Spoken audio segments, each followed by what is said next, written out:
It's late evening. A damp chill hangs in the air, foreshadowing a November night. Min-ho sits in the back seat of his dark car, parked in the shade of an old oak tree. He doesn't like driving at times like this. From behind, he has a better view, more time to react. The engine is off, and the cabin is filled with that special, dense silence that only expensive cars have. Through the tinted windows, the street seems hazy. He stares at the traffic light at the intersection. It works like a metronome: green, yellow, red.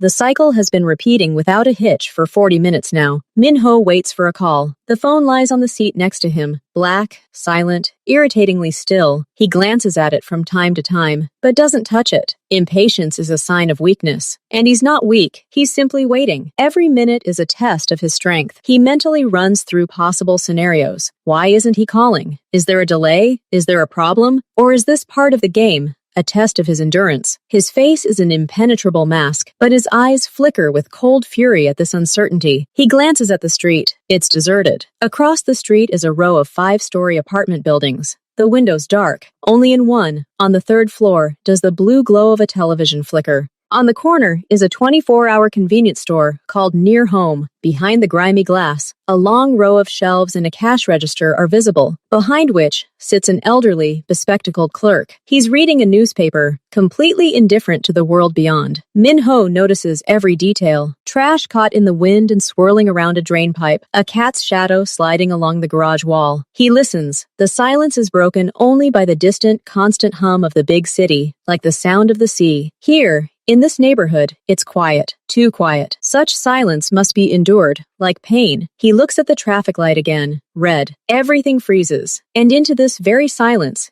into this pause, a sharp, metallic sound cuts in. Ding ding! The door of the 24-hour store opens. The ringing of the bell above the door seems incredibly loud. A little girl emerges from the brightly lit doorway onto the street. Min-ho focuses her gaze like a camera lens. She's about 7, no more. She's wrapped in an enormous pink puffer jacket that fits her like a sack, reaching almost to her knees. On her feet are purple boots with peeling light-up inserts. In her hand is a bulging plastic bag. It's so full that the thin handles dig into her palms. She carries it, leaning slightly to the side, struggling with the weight. She stops beneath the sign and looks around. Her movements are quick, bird-like. Her large, dark eyes dart restlessly through the dark entryways, scanning the sidewalks, peering into the black maw of an alley. She's clearly searching for danger, but her gaze stubbornly glides low, at ground level. She looks at her feet, to the sides, but never up. She completely misses the traffic light hanging directly above her head, which at that very second switches to red with a soft click. Stupid, Min-ho thinks. And it's not a thought, but an almost physical sensation, a metallic taste in his mouth, not toward her, toward those who let her go. What parents? Where is her head? Basic rules. Night. The child alone. He imagines for a moment a car speeding around the corner. The image appears before his eyes. Clear and unpleasant. He pushes it away. This isn't his problem. This is chaos invading his space. And he hates chaos. The girl seems to calm down. There are no enemies in sight. She grabs the bag, clasps it with both hands, clutches it to her chest like a treasure, and with quick, shuffling steps, steps off the sidewalk and into the street. She doesn't walk. She runs. Her boots splash loudly on the wet asphalt. She looks only ahead, at the familiar door of her building across the street. She hurries home, to warmth, to light, to her mother, and above her, bright, relentless, and completely ignored, the red traffic light burns. It illuminates her from above, making her pink jacket even brighter, almost neon, against the gray asphalt. Min-ho's irritation boils deep in his chest and rises like a lump in his throat. This isn't just a thought anymore. It's a challenge to order, to rules, to logic, her vulnerability, her blindness, a magnet for disaster. And he sits here, watching this disaster unfold before his eyes. His fingers grip the edge of the leather seat. He can't just watch anymore. This violation must be corrected. Now, before it's too late. His hand reaches for the door handle. The movement is precise, sharp. The door opens silently, but the cold night air rushes in with a hiss, as if it had been waiting for this moment. The smell of damp asphalt, rotting leaves, and distant city smoke assaults his nose. Minho steps out. A cool breeze immediately embraces his tall figure in his long, dark coat. He doesn't slam the door. He pushes it with his shoulder, and it closes with a soft click. 3 quick, firm steps, and he's at the edge of the sidewalk. The girl is already halfway down the road. Her pink back is a bright, absurd target. "Hey!" he blurts out. The voice sounds not like a shout, but like a command honed over years. Sharp, commanding, drowning out all other sounds. It cuts through the silence like a blade. The girl's whole body shudders, as if struck by an electric shock. She turns around abruptly, and the bag in her hands crunches violently. Her eyes, already large, grow enormous with surprise and fear. She sees him, a tall, unfamiliar, dark man, looking at her without a hint of a smile. He stands under a street lamp, and his shadow falls across the road in a long black stripe, resting right at her feet. Minho steps off the curb onto the asphalt. His soles slap softly on the wet surface. He closes the distance. "You're crossing on a red light," he says. Every word is clear, cold, and emotionless, like reading a manual. "That's prohibited. Rules aren't just for show. Where are your parents?" The girl is silent. She freezes, turning into a statue of fear. Her lips are slightly parted, but there is no sound. "I'm asking, where are your adults?" he repeats, taking another step forward. Now there are only a few meters between them. "Why are you alone? At this time? On an empty street?" The pressure in his voice, his entire posture, upright, menacing, makes her instinctively retreat. She takes a step back, her heel catching on the white line of the crosswalk. This movement, this silent, frightened disobedience, drives his irritation to the limit. He opens his mouth to speak out everything he thinks about irresponsible parents. Her voice, thin and clear, cuts through his irritation for a second. Minho sees her fingers dig into the plastic bag. Her name is Ayla. The name flashes through his mind by chance and immediately registers as fact. "Mom's home," she repeats, a little more confidently, seeing that he hasn't moved. "She asked me to go get some bread. It was the last one." She nods toward the bag, as if that explains everything.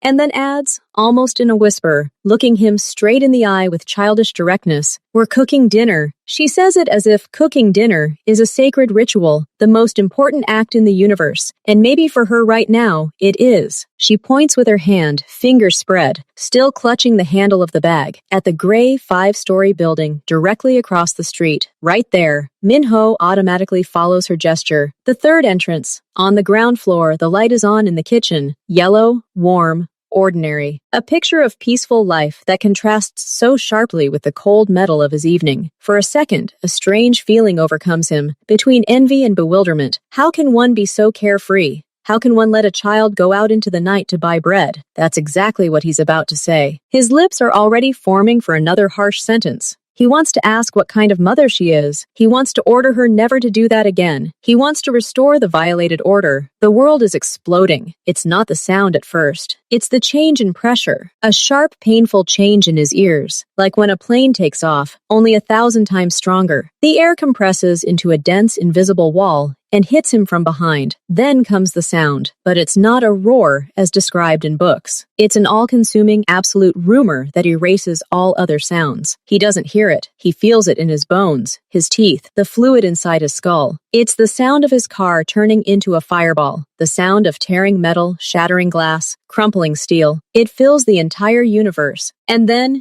in that split second, heat. A wave of searing, dry heat hits his back, the back of his head, his shoulders. He feels the fabric of his coat instantly become hot against his back. A pungent, bittersweet smell of burning plastic, gasoline, and something else, something chemical, something terrible, assaults his nose. He doesn't see the flash. He only sees a blinding white light flooding everything around him, casting a sharp, distorted shadow of Ayla on the pavement before him. Her face, in that moment, becomes a mask of pure mute terror, illuminated by a hellish light from behind. Minho's muscles fire before his brain can process the information. Years of training, gunshots, danger, all of it compressed into one instant, unconscious decision. He doesn't cover Ayla. He attacks her. His body, already propelled by the shockwave, lunges forward. His left hand slams hard into the bag in her hands, knocking it loose. The bag flies to the side, cans and packaging scattering across the asphalt with a dull thud. His right arm doesn't hug her, but almost grabs her jacket and yanks her sharply toward himself, simultaneously turning. He turns his back to the epicenter of the fire, pressing her small, pliant body to his chest with his stomach, covering her head with his arm. He doesn't fall. He retreats. With quick, adrenaline-fueled steps, he backs toward the dark arched doorway of the nearest entrance, dragging her along with him. They find themselves in the cold, concrete shadow, just 3 meters from the edge of the blast, as a rain of glass falls onto the asphalt where they had just been standing. These aren't shrapnel. These are pulverized fragments. Thousands. Millions of them, sharp and glittering in the fire. They fall with a high, shrill ringing sound, like the sound of a crystal chandelier shattering. They cover the ground in a ringing, dangerous carpet. Something larger, a piece of a chrome door handle, or a broken headlight, slams into the wall next to their heads, with a sound like a gunshot into concrete. Min-ho presses his back against the cold wall of the entrance hall, still holding Ayla in an iron grip. He feels her entire body tremble with small, rapid shivers, like a trapped animal. She's not crying. She's not screaming. She's simply shaking, her face buried in his coat. The heat from the fireball reaches here, into their shelter. It now smells of disaster, of burning, soot, and death. Only now, in relative safety, does Min-ho's brain begin to process the situation. The ringing in her ears gradually fades, replaced by the distant, muffled crackle of flames and the wail of a siren somewhere 3 streets away. He looks over the girl's head at what used to be his car. Now it's a bonfire, tall, furious, devouring. It illuminates the entire street, turning night into day. Shadows dance in its orange light, and these shadows seem alive and angry. He looks at the fire, then his gaze drops to the dark hair under his chin, to the pink fabric of the jacket he's still clutching in his fist. If it weren't for her, if it weren't for that girl who crossed on a red light, he would be sitting in the car. He would be waiting for the call. He would be burned alive. The thought doesn't evoke fear. It evokes a chilling, crystalline rage. Someone did it. Someone dared. But that's later. Now, in his arms, trembling, is the child who just saved his life without knowing it. He loosens his grip. His fingers are numb. He gently pushes Ayla away from him, holding her shoulders. She lifts her face to him. It's wet with silent tears, dirty with soot and sweat. Her eyes search for answers he doesn't have. Your house! 3rd entrance? His voice sounds hoarse, unfamiliar to his own ears. She nods, unable to utter a word. Let's go, he says, and it's no longer an order. It's a necessity. Min-ho looks at the torn plastic bag lying at their feet. Pasta, a jar of sauce, crumpled bread, all scattered across the dirty asphalt. He bends down, still holding Ayla's hand, and gathers the food back into the torn plastic bag. The action is automatic, almost unconscious. He needs to carry something. He can't come empty-handed. Here, he says, placing the wet, sticky bag in her free hand. His fingers brush against her icy ones. He leads her across the street. His steps are quick, hers mincing. She can barely keep up. He doesn't look back at the fire, but he feels its heat on his back and sees the orange glow playing on the walls of the buildings in front of them. The world has narrowed to these paving stones, to the cold child's hand in his, and to the door of the 3rd entrance. He stops in front of a dark wooden door with peeling paint. The light from the street lamp barely reaches it. Ayla pulls her hand away and reaches for the doorbell, but Min-ho has already raised his fist and knocked. 3 clear, loud knocks, not fussy, specific. Quick footsteps are heard from behind the door. Approaching, the bolt clicks inside. The door opens. A tall woman stands in the doorway. Sharon. She's wearing a loose house jacket and warm socks. She holds a tea towel in one hand. She smells of something delicious and homemade. Tomatoes, herbs, warm bread. Her gaze finds her daughter first. The mother's face instantly softens, ready to break into a smile. But then her gaze slides up to Min-ho. Her face changes. Instantly, the softness vanishes, replaced by a tense, piercing focus. Her eyes, wide open, scan him quickly, his long, dark coat stained and dusty, his stern, pale face, his hard gaze. Then she sees Ayla's pale, soot-stained face, her huge eyes, her crumpled, wet bag. The tension on Sharon's face gives way to worry. Real, deep worry. She's not afraid of him, the way one might be afraid of something clearly threatening. She's afraid of the situation. A strange man, night, a frightened child. Something is wrong.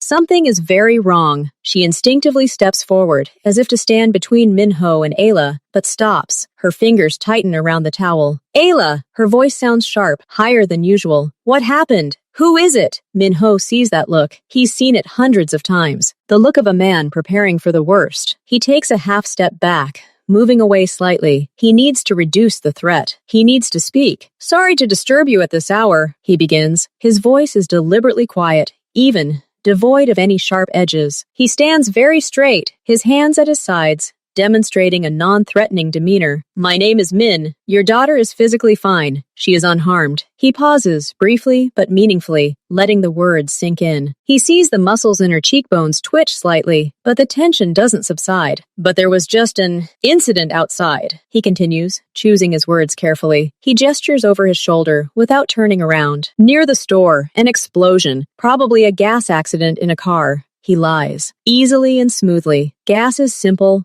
clear, and doesn't raise unnecessary questions about enemies and contracts. "Your daughter was nearby. She was naturally scared. I just happened to be the closest. I helped her get to safety." He looks back at Ayla, who's pressed against the doorframe, looking at her mother with pleading eyes. He gives Sharon time. He sees her brain processing the information. The explosion, her daughter nearby, the stranger helping. He sees her gaze slide behind him, and she notices something she hadn't seen before in her anxiety for her child. The reflection of the unstable, dancing orange light in the windows of the houses across the street. He hears a distant, but still audible, crackling and humming. Her face turns pale. The towel falls from her weakened fingers and lands on the hallway floor. "Oh my God," she whispers. She grabs the doorframe to steady herself. Her eyes are glued to her daughter's face again, studying every detail, searching for bruises, abrasions, blood. "Ayla, honey, are you sure you're okay? Are you hurt?"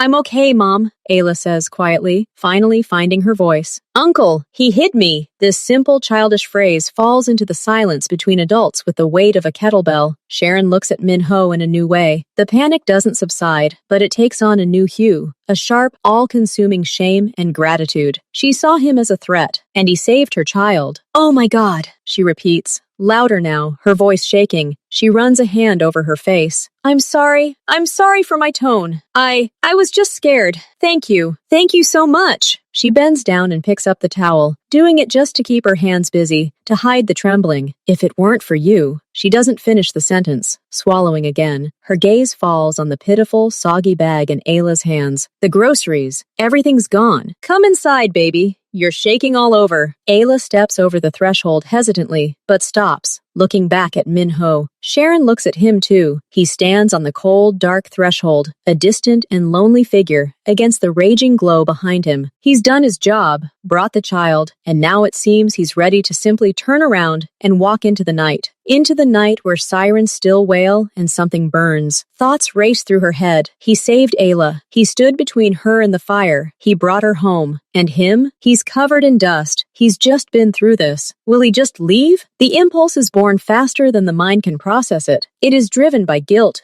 gratitude, and simple human compassion. "Please excuse us. I'm in a complete panic, of course," she says quickly, the words flying out like a machine gun. "But you can't just leave. Look at yourself. And I'm just putting dinner on the table. Pasta." She nods with a bitter smile at the bag of broken food, although now it seems without sauce. "But please, come in. At least warm up, at least for a minute. I can't let you go like this." She says this not as a formal politeness, but with genuine, sincere urgency. She opens the door a little wider. A wave of warmth and that delicious smell of home-cooked food billows out from the apartment behind her. This smell is the complete opposite of the smell of burning and fear that Min-ho brought with him. He looks at her, then he casts a quick, assessing glance over his shoulder at the street. The sirens are getting closer. Soon there will be firefighters, police, questions, faces, attention. He can't stay here. He needs to disappear, blend into the night, take action. Ayla's wide, still frightened eyes, looking at him from the hallway. And he sees her mother's face, pale, tired,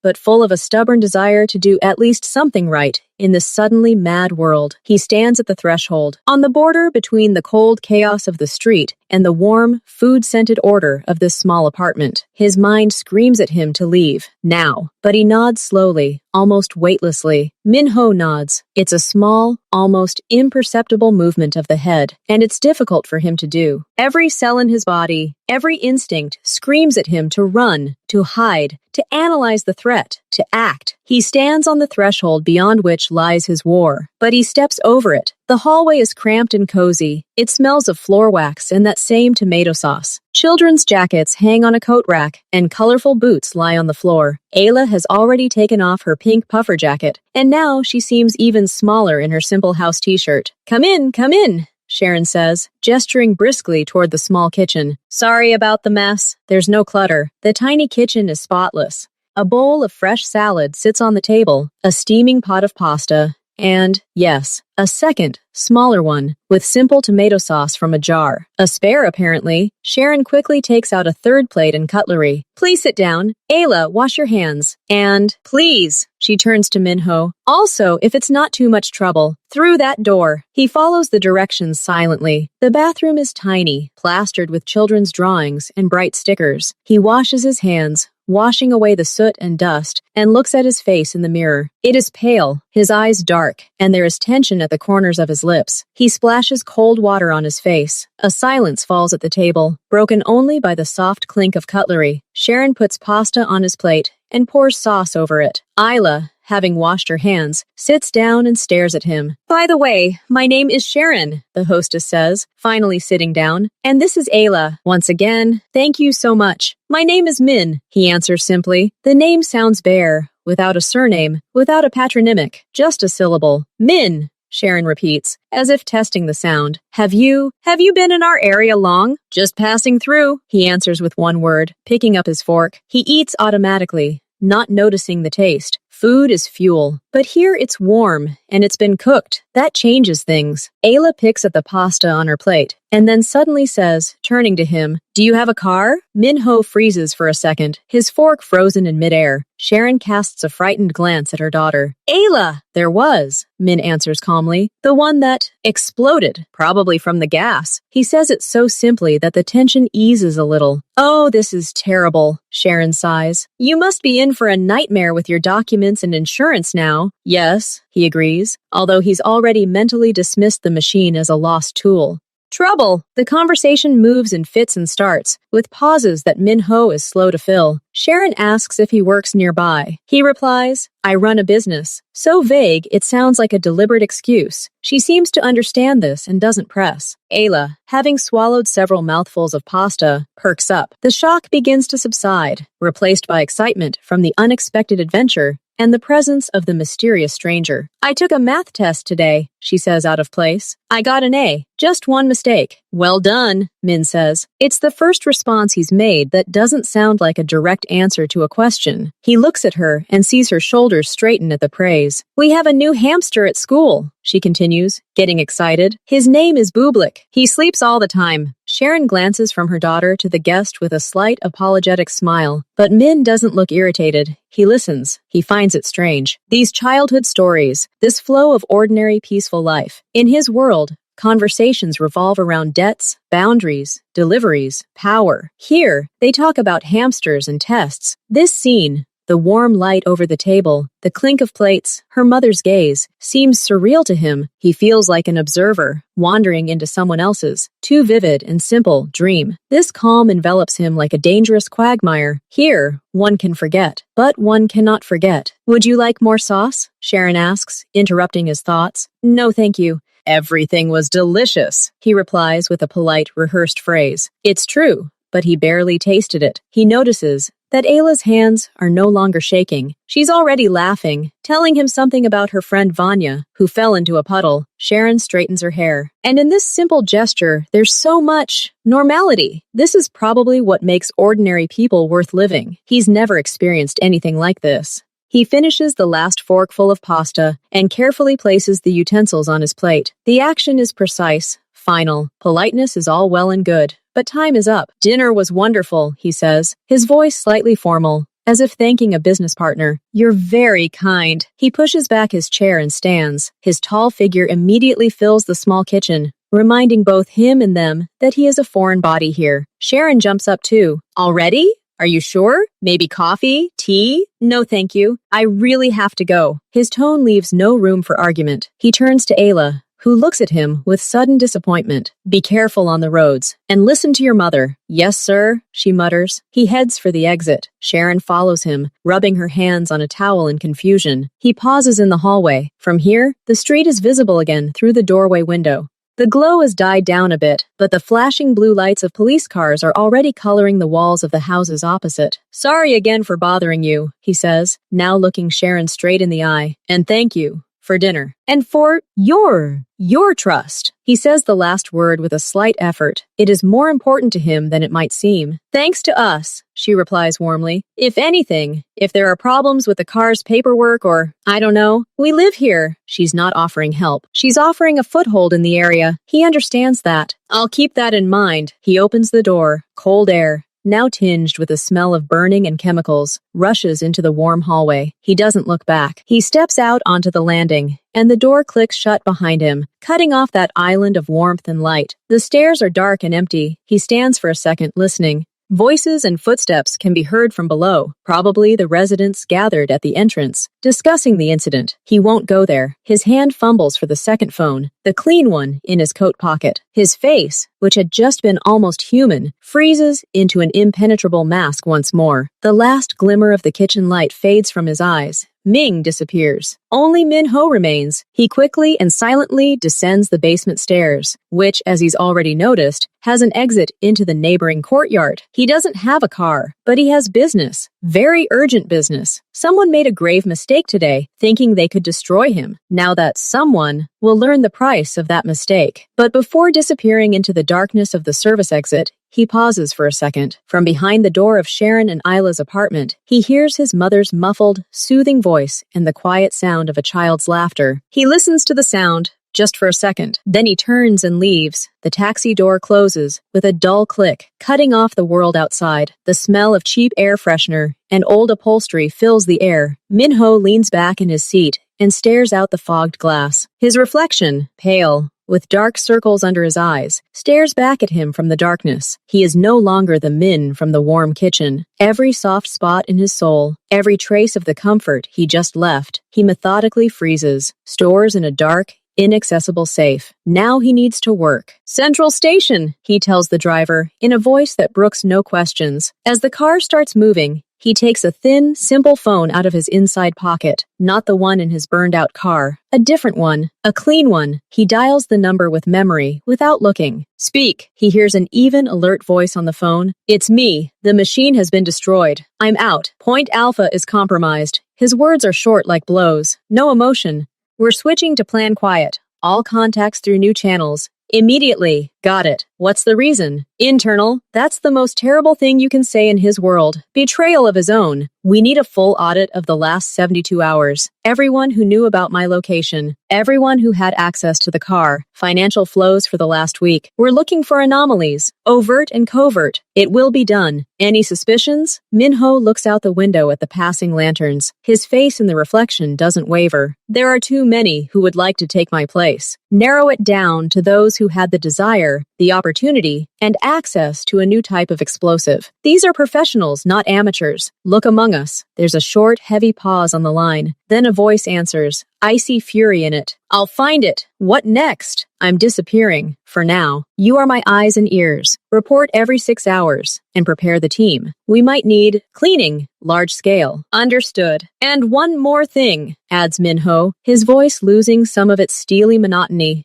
and becoming slightly quieter. There's one more thing. A family. A woman and a girl in the area of the incident. They're not involved. They're just bystanders. We need to ensure quiet surveillance. From a distance, if there's even the slightest interest from outsiders, I need to be the first to know. Protection? Observation, he corrects sharply. Only observation. No contact. They mustn't know. He hangs up. The phone disappears into his pocket. He looks out at the city beyond the glass. Someone has crossed the line. Someone has decided they can eliminate him. Not just eliminate a competitor, but wipe out a symbol, an authority. This isn't business anymore. This is a war of annihilation. And in such a war, there are no half measures. The source of the threat must be found and eliminated, quickly, effectively, and in such a way that it becomes a lesson to everyone else. He closes his eyes. For a second, his mind's eye sees not a fireball, but the warm light of the kitchen, a plate of plain pasta, and the girl's wide eyes. He pushes the image away. Right now, it's weakness. And weakness right now could be fatal. 2 days later, Sharon leaves the apartment to take out the trash. By the door, right on the clean rug, sits a basket. Not a bag, not a sack. A beautiful wicker basket made of light-colored vine. She bends down carefully. Inside,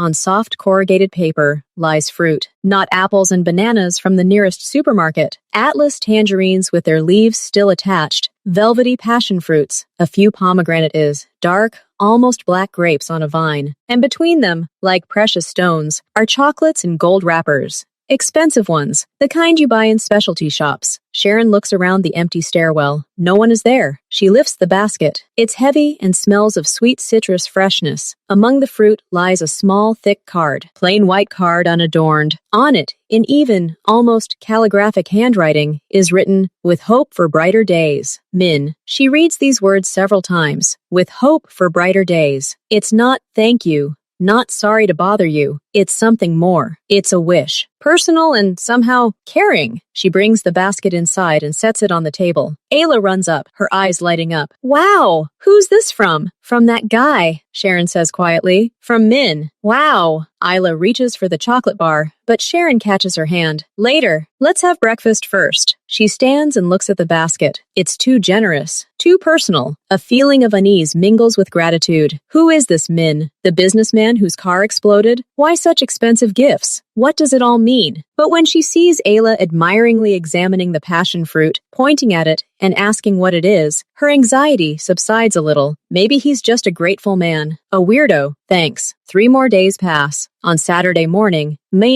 the intercom rings. It's the courier, a package addressed to Sharon. This time it's a large, flat cardboard box, neatly tied with paper twine. Sharon, her heart sinking, brings it inside. Ayla is already hovering around. Open up, Mom! Open up! Inside, wrapped in thin tissue paper, are paints. Not your typical school gouache paints, but professional watercolor paints in tubes and small pans, housed in a wooden box with a hinged lid. The watercolor paper is thick and textured. Several squirrel brushes of varying thicknesses, perfectly smooth, are also included, and a thick, impressive sketchbook with a sturdy cover. Ayla freezes, her mouth hanging open in amazement. She loves to draw. Her old paint set is almost dry, and the sketchbook is long gone. She reaches out, but doesn't dare touch it, as if it were a sacred relic. There's another card, same handwriting. For the little artist, Min. Sharon sat down. This wasn't just gratitude anymore. This was attention. He remembered. Over 2 meetings, over 1 dinner, he'd grasped her daughter's inner workings. He'd noticed how Isla, having recovered from her shock, was carefully doodling something on a napkin in the kitchen. She feels boundaries being violated. This stranger, even though he saved her child, now enters their lives with such precise, all too precise blows. It's flattering, it's infinitely touching, but it's also frightening. The scale of the gifts suggests money. The attention to detail suggests a serious, analytical mind, and his own life, judging by that incident, clearly extends beyond the peaceful office. She looks at her daughter, who, holding her breath, opens the box of paints and touches the brushes. Mom, can I try it? Right now, there's so much happiness, so much delight in her eyes that Sharon catches her breath. How can she say no? How can she take away this light, this gift that is clearly given from the heart? There is no hint in the cards, no pressure, only quiet, reserved kindness. Of course, baby, she says, her voice a little hoarse. Just be careful. These are very good paints. I know, Ayla exclaims, already pouring water into the jar. Sharon walks to the window, clutching a plain white card. For the little artist. She looks out onto the street, where nothing remains of the explosion except a dark stain on the asphalt that the utility workers never cleaned. Who are you, Min? She thinks. And this time the question rings in her head, not with alarm, but with a growing, incomprehensible curiosity. Embarrassment was a heavy, uncomfortable feeling. It settled in Sharon's chest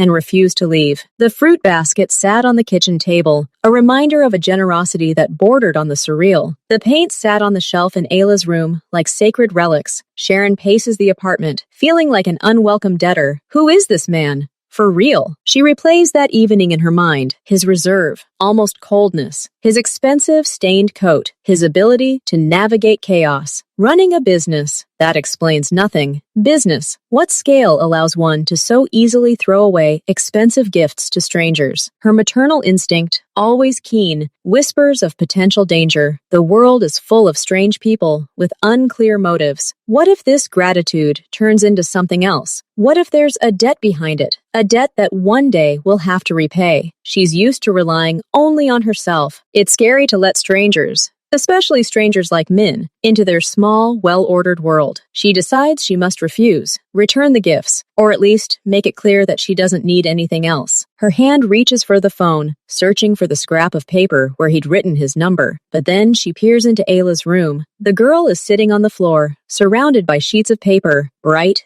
pure colors fall on the expensive paper. She's not just painting houses and the sun. She's painting that evening, the dark street, a bright explosion in the distance, and a tall figure in dark clothes, standing with her back to the fire, and in front of her is a small pink dot. It's her, and him, protecting her. Ayla's face is filled with a focused, utterly happy calm. This isn't just a gift. It's the key to something important to her, to expressing the fear she's experienced, to transforming horror into art. Sharon pauses in the doorway. How can she take this away? How can she say, "No, we can't accept this because I'm afraid"? Her daughter, who had already faced real danger, now feels safe and creative. And part of that feeling is the paints from Uncle Ming. Sharon takes her hand away from the phone. The decision is postponed, not forever, just until tomorrow. She needs to think some more. Now she sees only her daughter's shining eyes and realizes that her own fear may be depriving Ayla of something good. Tomorrow brings a new package. This time, the courier rings the doorbell directly. Sharon opens it with a sense of foreboding. The courier silently hands her a neat, medium-sized cardboard box. He nods politely and leaves. She carries it inside, her heart pounding. Ayla is already there. In the box, wrapped in soft fabric, lies a blanket. Not an ordinary store-bought one. It's handcrafted, made of the softest, weightless wool,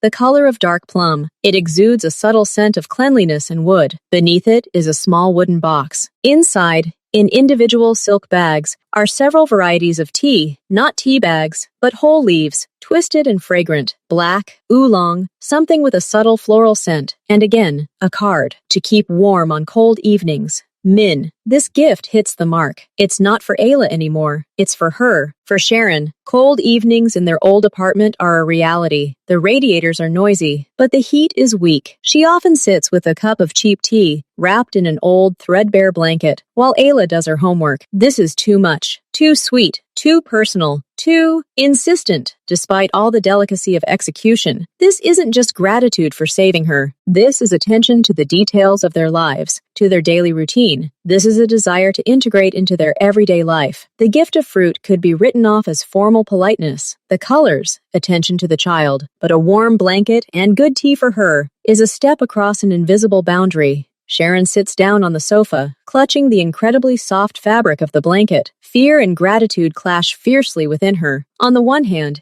it's a tenderness no one has shown her in years. A gesture that conveys concern. I know you might be cold and struggling. Let me give you a little warmth. On the other, a question. On what grounds? Why are you, a stranger, giving me warmth? Ayla presses the blanket to her cheek. It's so soft, Mom. And it smells good. And the tea, just like in a fairy tale. Sharon can't help but smile at her delight, but her insides clench. The decision comes of its own accord, firm and inescapable. This can't go on. She can't accept this quiet siege with kindness. It's both cruel and dangerous for him. She finds that very scrap of paper, a torn bill with a number written on the back. The numbers are neat and clear. She dials the number, feeling her palms grow clammy. At first, she's afraid the number doesn't work, or that some secretary will answer. The phone is picked up almost immediately, after the second ring. Hello? His voice, the same one, low, calm, emotionless. He didn't introduce himself. He was just waiting. Sharon is speechless for a second, rehearsing her prepared line in her head. Min, it's Sharon. She hears her voice sound a little higher than usual,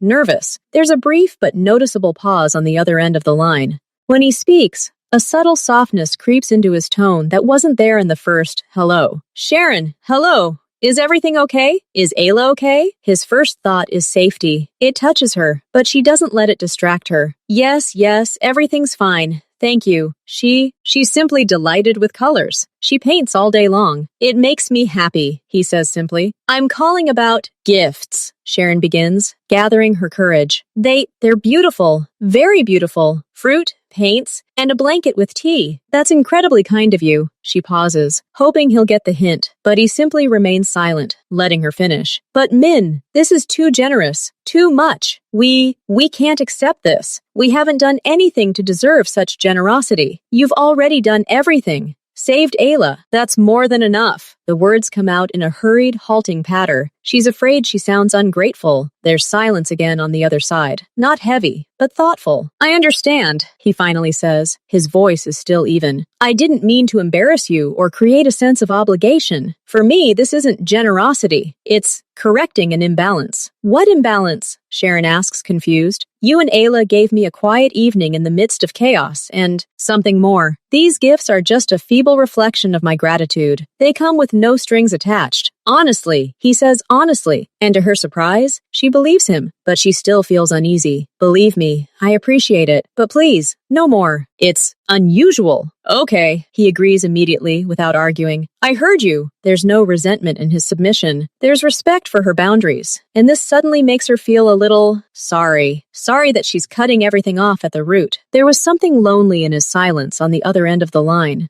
But, he continues, and a cautious, almost hesitant note appears in his voice that she hasn't heard from him before. Since I've disturbed the peace, let me make amends differently, without gifts. I'd like to invite you to dinner, to a proper restaurant, with Ayla, so that I can formally apologize for the stress and thank you for dinner, like adults. He pauses. Only if it's convenient for you. No strings attached. His words hang in the silence that stretches along the wires between them. To invite you to dinner, a regular restaurant. It sounds as so simple, so normal, as if they've known each other for a long time, as if there hadn't been an explosion, a panic, and those generous, alarming gifts. Sharon is silent. Her fingers fiddle with the end of the phone cord. Her mind immediately produces a list of objections. She barely knows him. It's weird. Ayla, a man from another world. Dangerous. Unpredictable. But these objections collide with something else. With the memory of his reserve at her table, of how he listened to Ayla, of his voice, which had just said honestly and sounded honest. She searches for words. I don't know, it's very kind of you, but no pressure, he interrupts softly but firmly. Think about it. This isn't an escape from an explosion, and it's not a necessity. Just dinner, in a public, bright place, with your daughter, to thank you properly and end the story on a calm note. He says, close the story. The words resonate with her. Yes, she wants to close this troubling, chaotic chapter, return everything to normal, and perhaps this dinner is the way to do it, to transform this strange savior into a mere acquaintance, thank him civilly, and part ways. Let me think about it, she finally says, and it's no longer a refusal. Of course, his voice sounds almost warm. I'll call in a few days to hear your decision. Good evening, Sharon. Thank you, and you too. She hangs up and leans her forehead against the cool wall in the hallway. Close the story. It sounds so logical. Why then does she have this feeling that something is only just beginning? A week passes. No more gifts appear. It's as if he actually heard her and removed the hand that held the gifts. The silence after his call seems like relief at first. Then it becomes just silence, life as usual. Sharon goes to work, picks up Ayla from school, makes dinner, but something has changed. Ayla, having finished another drawing, this time it was a fantasy bird with feathers the color of the fruit in the basket, sometimes asks, Mom, when is Uncle Min coming again? He didn't come, baby, he just helped us. But he's kind, and the colors are good. Yes, he is kind, Sharon agrees. She finds herself thinking about him, not with alarm, but with growing curiosity. She remembers not the explosion, but his face in the light of the kitchen lamp. Stern, but not angry, tired. She remembers him saying, the pasta was good, and there was no politeness in his voice, but almost surprise, as if a delicious home-cooked meal were a rare occurrence for him. One cold evening, she pours herself some tea from that very same box. The aroma is soft, enveloping. She wraps herself in the plum-colored blanket. It's incredibly warm and soft, and at that moment, his to warm up on cold evenings ceases to be an obsessive gesture. It becomes simply a thought, the very thing she so desperately needs. His quiet confidence, his strange, unobtrusive care, touched her. He didn't interfere with her life, didn't demand attention. He was simply there when he was needed, and then he stepped back, leaving behind the warmth of a beautiful blanket and the feeling that someone had thought about her and her daughter. Really. Meanwhile, on the other side of the city, Min-ho is wrapping up his affairs. The operation was swift, precise, and ruthless. The traitor has been found. It turned out to be one of the old lieutenants, whose ambition outweighed loyalty. The matter is settled. A lesson has been taught to everyone else. The threat has been eliminated. Order has been restored to his empire. ironclad and unconditional. He sits in his new, austere office. The reports are filed away. The enemies have been pacified. The debts have been repaid. Everything is as usual, but something is wrong. Or rather, not as it was before. Before, after such closing cases, he felt only cold satisfaction and an emptiness that he filled with planning his next steps. Now this emptiness doesn't frighten him. It's simply there. And all other thoughts fill it. They come unexpectedly, not when he's analyzing risks or giving orders, but when he looks out at the city from his high-rise window. He sees the lights in the apartment buildings. A single light in this window resembles the one burning in Sharon and Isla's kitchen. His thoughts, no longer constrained by the necessity of war and survival, returned more and more often and persistently to the dark threshold of that very same building, to the warm light that burst from behind the door, to the smell of simple food, to the sound of children's laughter he heard as he left. He thinks of Sharon, not as a woman witness, but as a person, of her tense, tired face, softening when she saw her daughter was okay, of her attempt to be strong and welcoming when the world around her was crumbling. He thinks of Isla and her questions about school and the hamster. This episode, this random point of calm in the eye of the storm, proved more vivid and meaningful than the entire victory he had just won. There, in the war, he had defended his territory. And there, on the threshold, he seemed to have found something he had never had. Something for which, perhaps, it was worth setting aside cold calculations. At least for one evening, he looks at his phone. In a couple of days, he's supposed to call her, as promised. Previously, this call would have been just another tactical move, the conclusion of an operation. Now he's waiting for it, and he hopes the answer will be a quiet yes, not a refusal. The call comes exactly a week later, as promised. On a Friday evening, Sharon, seeing the unknown number on the screen, already knows who it is. She takes a deep breath and answers, "Hello? Sharon, good evening. This is Min." His voice is calm as always. "Am I disturbing your peace?" "No, it's fine." She presses the phone to her ear, moving away from Ayla, who is watching cartoons. "I'm calling to find out your decision about dinner. I completely understand if you decline." Sharon looks out the window. Outside is a typical residential area, dull and safe. And this man is offering to step beyond this everyday reality, but there's no pressure in his tone, only quiet anticipation. "We thought about it," she says, and it's true. She's been thinking about it for the past 7 days. "We agree. Ayla wants it too." On the other end of the line, there's a barely perceptible sigh that could be mistaken for relief. "Excellent. I'm very happy. I've picked a place. A small Italian restaurant in the center. Very quiet, family-run. They have good pasta and a quiet atmosphere. Does that suit you?" "Yes, that sounds good." "Excellent. Then Saturday at 7? I'll make reservations. And thank you, Sharon." The last phrase, spoken a little more quietly, makes her heart clench for a moment. "See you Saturday, Min." The restaurant really is cozy. Small tables, dim lighting, the scent of garlic, basil, and fresh bread. Minho is already waiting for them at the counter. He's wearing a dark but simple sweater and trousers. Without his imposing coat, he looks more ordinary, almost like he belongs there. Ayla, seeing him, first hides behind her mother's back, but then, when he nods to her and says a quiet, "Hello, artist," she crawls out and smiles timidly. There's a slight awkwardness at the table for a while, but Minho doesn't try to fill it with idle chatter. He hands the menu to Isla and explains the simple dishes. Then he turns to Sharon. "They say they have excellent pasta carbonara here, or would you prefer seafood?" His manners are impeccable. He pulls out his chair, catches the waiter's eye with a flick of his wrist. He's in his element, but he uses it to make them comfortable. Ayla, having tasted her lemonade and received a serving of spaghetti, gradually defrosts and begins to talk. She talks about her new drawing, about how Bublik the hamster escaped and the whole class was looking for him, about her friend who gave her stickers. A stream of consciousness, lively and artless. Minho doesn't interrupt. He listens. He nods. He asks clarifying questions. What color was his house? And was it found under his desk? He doesn't coddle her. He speaks to her like an adult, and she likes it. Sharon, watching them, gradually relaxes.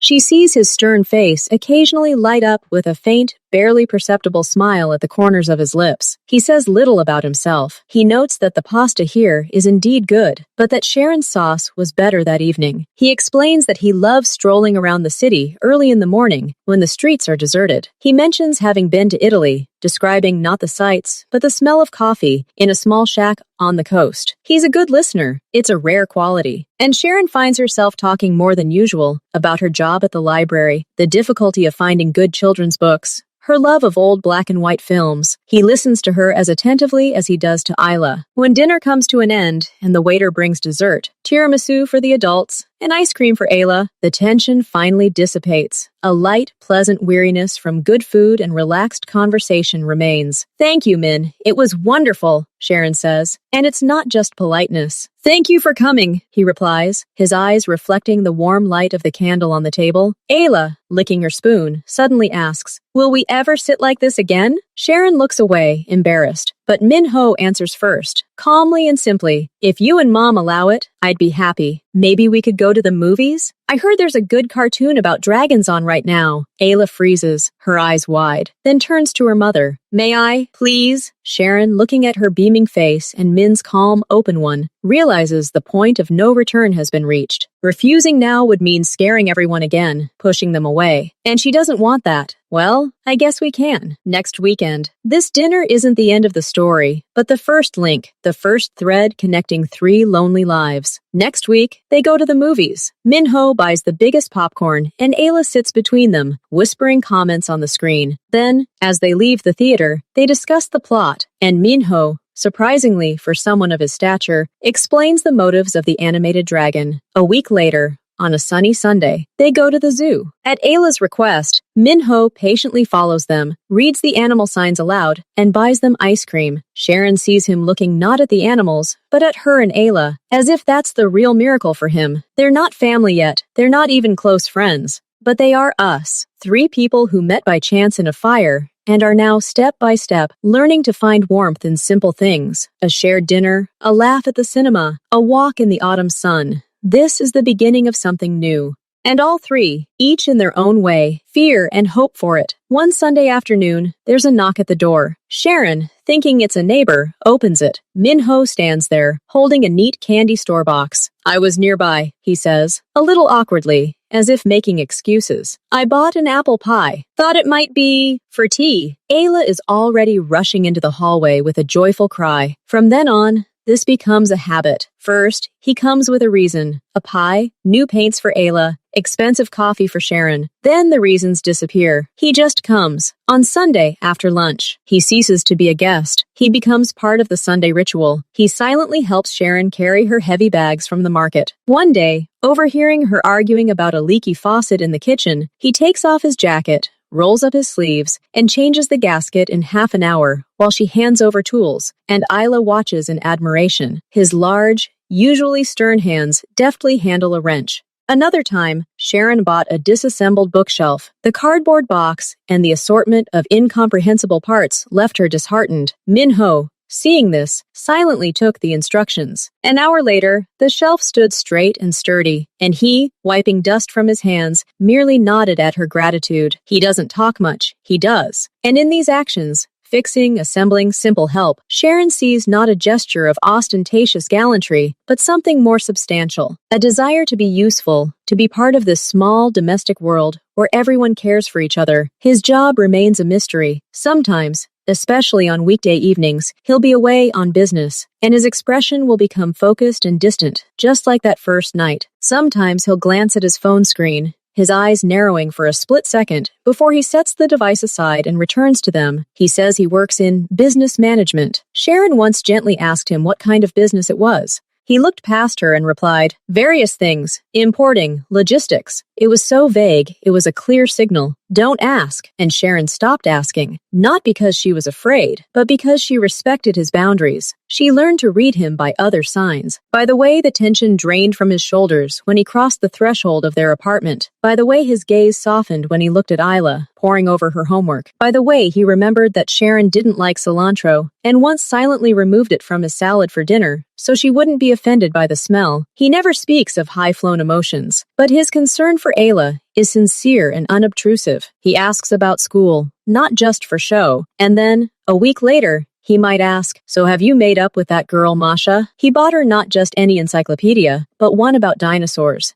after she casually mentioned it a month ago. He's become the adult to whom she can show her F in math without fear of anger, but in hopes of help. And he does help. He patiently explains fractions, drawing diagrams on a piece of paper in his neat handwriting. Sharon sees this sincerity, and she begins to trust not his words about work, but his silent actions here, within these walls. She trusts the man who is slowly but surely becoming their Uncle Ming. Now, Sundays have become a ritual. After lunch, or after a walk, or after Minho has fixed something, they gather in the living room. Sharon brews tea from that very same teapot. Ayla spreads her textbooks and notebooks on the table. Minho settles into the corner of the sofa. The scene becomes familiar and surprisingly peaceful. Ayla, her brow furrowed, does her homework, occasionally muttering under her breath or asking for advice. Sharon picks up a book, often one she's brought from the library, and immerses herself in it, occasionally sipping tea. Minho takes a folder of papers or a tablet from his briefcase. He skims through documents, jots down notes, and occasionally talks quietly on the phone in the next room, from where snatches of Korean can be heard. The silence in the room isn't oppressive or awkward. It's cozy, rich. It's filled with the soft rustle of pages, the scratch of Ayla's pencil, the quiet tapping of her tablet keyboard. Occasionally, their gazes meet. Sharon looks up from her book and sees Minho looking at Ayla, and his expression isn't that of an overbearing boss, but something calm, almost paternal. Then he notices her gaze, nods slightly, and returns to his papers. At moments like these, Sharon feels a strange, profound calm, a sense that everything is in its place, that the three of them form a temporary, fragile, yet incredibly strong universe. Here, in the silence, amid the smell of tea and book dust, all boundaries are erased. He is not a mysterious businessman with a dangerous life. She is not a single mother, always on guard. They are simply people who have found a safe haven in each other, and this silent pact of mutual peace and acceptance becomes stronger than any vow. Ayla's birthday. She was 8 years old. Sharon decorated the apartment with paper garlands and set the table. 2 friends from class came over, giggled, and played board games. Minho said he'd stop by later to run some errands. He showed up after his girlfriends had already left. He wasn't holding a box with a bow, but a large, heavy bag from a specialty store. "Sorry I'm late, birthday girl," he said, a rare, slight note of guilt in his voice. He pulled a box out of the bag. It wasn't a dollhouse or another craft kit. It was a complex, detailed construction kit for assembling a model of an old sailing ship. The box was marked 14+. Ayla froze, stunned. "This is for me?" "You," Minho nodded. "I thought you might be interested in creating something from start to finish. It's complicated, but if you want, I'll help." She didn't want if. She wanted it now. The pie was finished in a hurry. The gifts from her mother and friends were put aside. They spread an old sheet on the living room floor and poured out hundreds of small parts, wooden slats,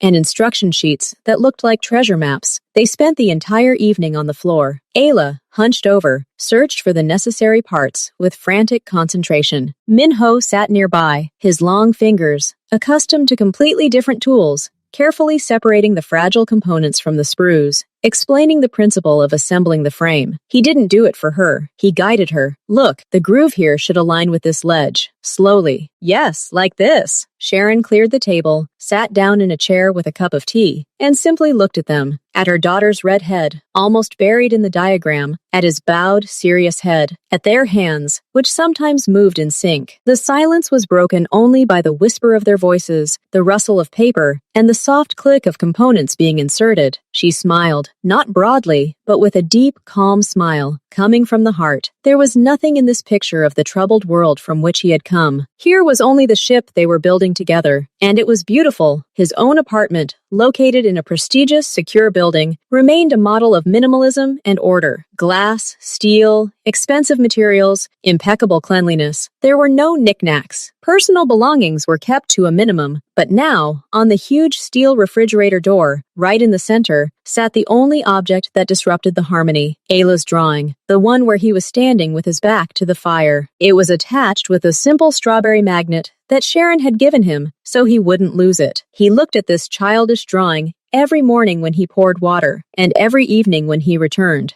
In the farthest corner of his closet now hung those same simple dark pants and sweater he wore to them, clothes for his other life. They didn't smell of the office or expensive perfume. They smelled of homemade cookies, baby shampoo, and comfort. Ayla's house. He had his own unspoken place. His cup, simple, white, ceramic, larger than the others. It always waited for him on the shelf. His slippers, not new, but the ones he'd once worn when he'd taken his shoes to be shined. And Sharon had said, "Keep them. You might need them again." They stood by the threshold. On Sundays, no one sat in his place at the table. It was his place. He came and felt. They were waiting for him here, not for his deeds, not for his help, not for his gifts, but simply because. Because he was him. Min, Uncle Min. And this feeling was new and so acute that sometimes, in the quietest moments, it took his breath away. No one uttered any big words. There was no talk of the future, of feelings, of who they were to each other. Everyone understood without words, where once there had been a chance, irritated encounter at a red light. Now there was this, simply together. Isla chose. Sunday dinners, which Minho now sometimes cooked, surprising them with his ability to perfectly grill steaks or cook Korean noodles. Evenings when Isla fell asleep on the couch, and he and Sharon silently watched that same old black and white film, discussing it later in whispers so as not to wake the girl. He didn't change his life. He divided it into two parts. There was the outer one, harsh, demanding, full of calculations and quiet danger. And there was this inner one, hidden from everyone, his fortress, his safe haven. Sharon stopped asking questions. She saw him transform as he stepped through their door. She saw an invisible weight lift from his shoulders. She saw him laugh now, quietly,